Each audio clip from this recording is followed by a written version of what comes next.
Hi, and welcome to your Incirlik Update. I'm Staff Sergeant Brad Kosh.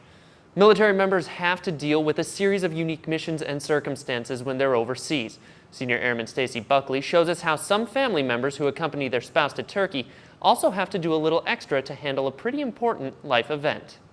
A new baby is exciting. As the parent, you get to watch them grow and learn. Sometimes you learn something yourself. Hillary Gaskill learned having a baby while stationed in Turkey involves a little more than just a trip to the hospital. At 34 weeks pregnant, she flew 4 hours to Landstuhl Regional Medical Center in Germany to await the arrival of her baby. I had a really good experience. It wasn't the best circumstances because my husband had just gotten back from being deployed and I had to leave as soon as he got back. And we had the other kids here, but it worked out as good as it possibly could work out, I think. Hillary spent 9 weeks in Germany. Most of that time was without her family there to support her.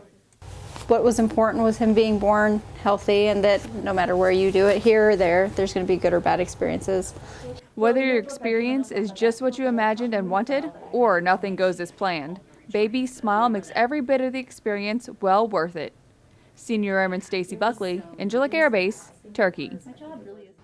The Med Group regularly reviews the care in the area and evaluates your options. If you have any questions about stork nesting or other programs and care plans that don't take place on base, contact your primary care manager. And AFN wants to know what you think. Be on the lookout for a survey that's going out to all branches of the Department of Defense. You'll receive either an email or a postcard. We want to know what you think and how we can serve you better. And that's going to do it for your Incirlik Update. I'm Staff Sergeant Brad Kosh. Thanks for watching.